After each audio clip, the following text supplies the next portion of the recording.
عامر خان سے میری ملاقات ہوئی، میں نے اس کو کوئی دین کی بات نہیں کی، صرف محبت تھی. اب تک اس کے میسج آتے کہ میں زندگی میں کسی سے متاثر نہیں ہوا، تم پہلے آدمی ہو جس سے میں متاثر ہوں. میں نے کوئی جادو کیا، صرف محبت. لوگوں کو محبت دو، قریب ہوں گے. میں جب گیا بڑی مشکل سے اللہ نے، ملاقات کا کوئی راستہ ہی نہیں تھا، وہ مجھے نہیں جانتا تھا، میں اسے نہیں جانتا تھا، تو کوئی موقع نہیں مل رہا تھا ملاقات کا. تو اللہ نے شاہد آفریدی کو بھیج دیا. شاہد آفریدی اس کی دوستی تھی، ہمارا جو کرکٹر ہے. میں نے اس سے فون پر کہا یار میری ملاقات تو کرا. اس نے ملاقات کروائی. تو اس نے مجھے کہا آدھا گھنٹہ ہے، آدھا گھنٹہ. جب میں پہنچا میکسیمم پونا گھنٹہ. میں کہا ٹھیک. میں گیا تو وہ سہما ہوا چہرہ کہ بھئی مولانا آ گیا، پتہ نہیں کیا کہیں گے، بھئی یہ تو کیا کر رہا ہے، تو حرام کر رہا ہے، ناچ رہا ہے، گا رہا ہے، توبہ کر، ابھی تیرے لیے دوزخ کا فیصلہ ہو جائے. پتہ نہیں کیا ہوگا. وہ ڈرا ہوا سہما ہوا تھا. تو میرا ایک دور کالج لائف تھا. میرے اللہ نے مجھے ہدایت دی اور میں 3 دن کے لیے میں اس دوست کو، اس کی نسلوں کو دعائیں دیتا ہوں جو مجھے زبردستی پکڑ کے لے گیا. نہ میرا تبلیغ سے کوئی تعلق، نہ واسطہ، نہ میں کوئی ان سے متاثر. ایک لڑکا تھا، بنگالی تھا، گشت کرتا تھا، لیکن میں اس سے ذرا متاثر نہیں ہوا. میرا دوست متاثر ہو گیا تھا، تو میں تو ان کے قریب سے نہیں گزرتا تھا. تو وہ اور میں اسکول میں اکٹھے آ رہے تھے، کالج میں اکٹھے آ رہے تھے. تو وہ متاثر ہوا، وہ 3 دن کے لیے جا رہا تھا، تو مجھے بتائے بغیر میرا ہاتھ پکڑ کے لے گیا. مجھے کام ہے، چلو میرے ساتھ. اور میں اس کو انکار نہیں کر سکتا تھا، یہ میرا اس کا تعلق تھا. اب بھی اسی طرح بھائیوں جیسا تعلق. میں اس کا احسان ماں، مجھے زبردستی لے گیا. ہمارے پنجابی کی مثال ہے، کبے نو لت لگی وہ سیدھا ہو گیا. وہ جو ہوتا ہے ہنچ بیک ہوتا ہے نا، اس کو کسی نے لات ماری تو وہ سیدھا ہو گیا. مہربانی بھائی تیری لات سے میں سیدھا ہو گیا. تو مجھے تو وہ کبے والی لت پہ گئی. تو اللہ نے مجھے اس طرف لگا دیا. اور جب میری کالج لائف، میں نے کالج کا بہترین سنگر تھا، اسکول کا بہترین. یہ جنید جمشید کیا ہے جو اس زمانے میں یہ سارا کو ٹھا میں نے سارا کیا ہے. تو اب وہ بیچارہ ایسے بیٹھا ہوا. تو میں نے اس سے بیٹھتے ہی فلموں کی باتیں شروع کر دی.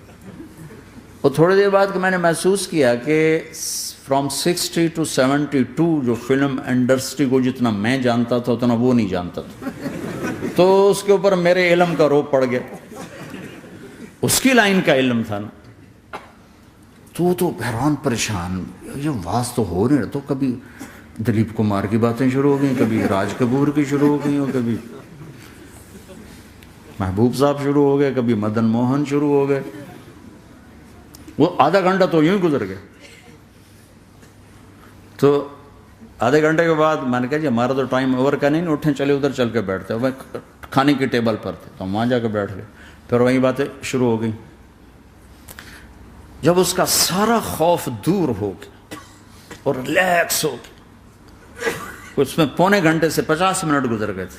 تو پھر میں نے کہا عامر بھائی آپ حج پہ آئے ہیں، اگر آپ اجازت دیں تو آپ کو اپنے نبی کا حج سنو. کہنے لگے ہاں جی ضرور سنائی. پھر میں 1.25 گھنٹہ بولتا رہا اور وہ ایسے کر کے یہاں سے وہ یوں نہیں ہوا. 1.25 گھنٹہ ایسے بیٹھ کے یوں سنتا، ہلا نہیں اپنی جگہ سے. لوگ محبت کے بھوکے ہیں، تم فتوے دینا شروع کر دیتے. 2 گھنٹے کی ملاقات کے بعد جب ہم نکلے تو نیچے تک چھوڑنے آیا عامر خان. حج کے بعد میں نے کہا ایک ملاقات اور ہو جائے گا، ضرور ہوگی. پھر اس کا میسج آیا کہ میں مدینے چلا گیا ہوں، معذرت چاہتا ہوں. میں نے کہا میں مدینے آ جاؤں گا. میں مدینے پہلے ہو آیا تھا حج سے پہلے.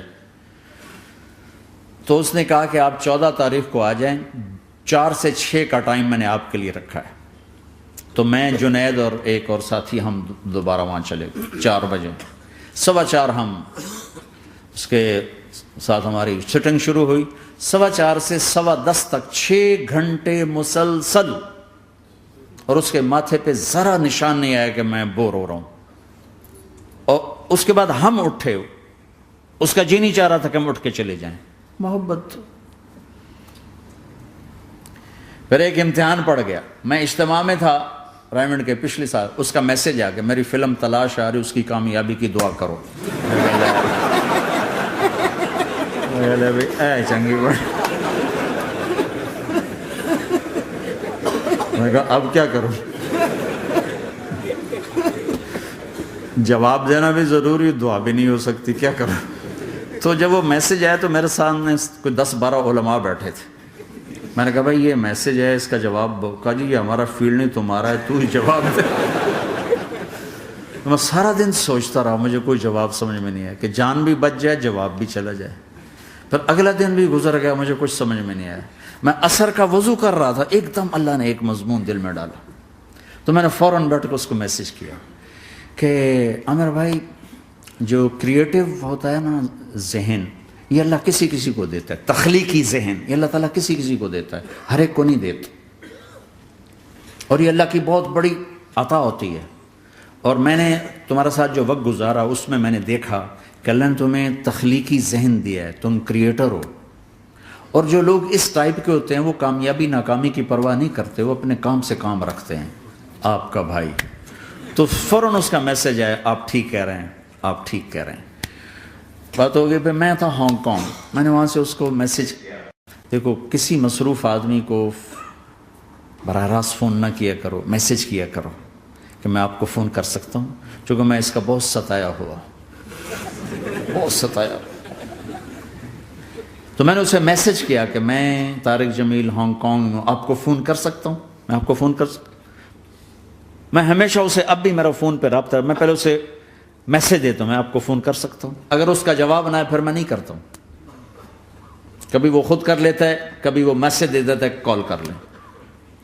تو تھوڑی دیر بعد اس کا فون آ گیا کیونکہ میں اس وقت دلی میں ہوں، کانفرنس میں تھا. تو میں نے آپ کا میسج دیکھا تھا، میں اٹھ کے باہر آ گیا ہوں، ابھی آپ سے بات کر کے پھر میں جاؤں گا. تو اسے باتیں کرتے کرتے کہنے لگا آپ کی دعا سے میری فلم کامیاب ہو گئی. میں کہا یا اللہ میں کوئی نہیں کی تھی تینوں.